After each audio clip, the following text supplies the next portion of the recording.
puri tu, a mia me l'ammazzato, o virus e cumius, chi bella luce via, ariano granti nuri, sciccare giù di lume cori, come io dai a scordare, sciccare giù di lume cori, come io dai a scordare.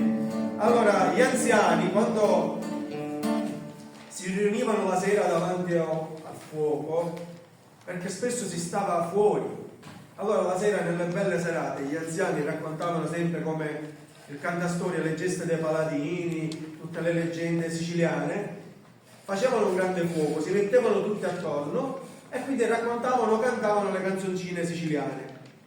A questo proposito, quando cantavano lo sciccarello, per fare ridere i bambini, si inventavano questa, e quando cantava faccia,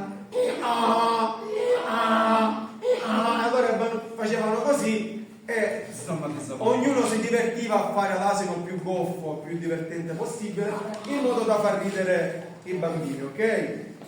Seconda parte. Tanto abbivirà. Sapete cos'è abbivirare? Bere.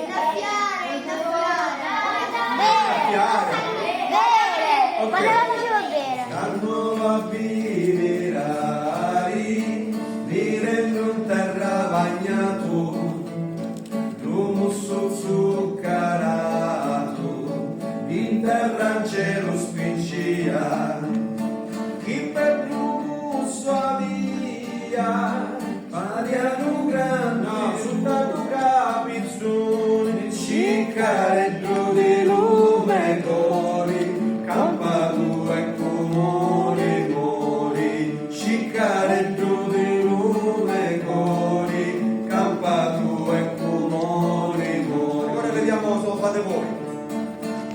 E quando cantava faccia,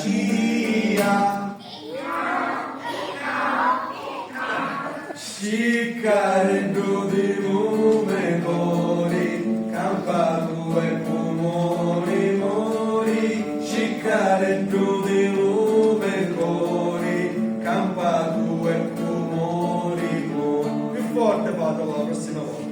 Vai.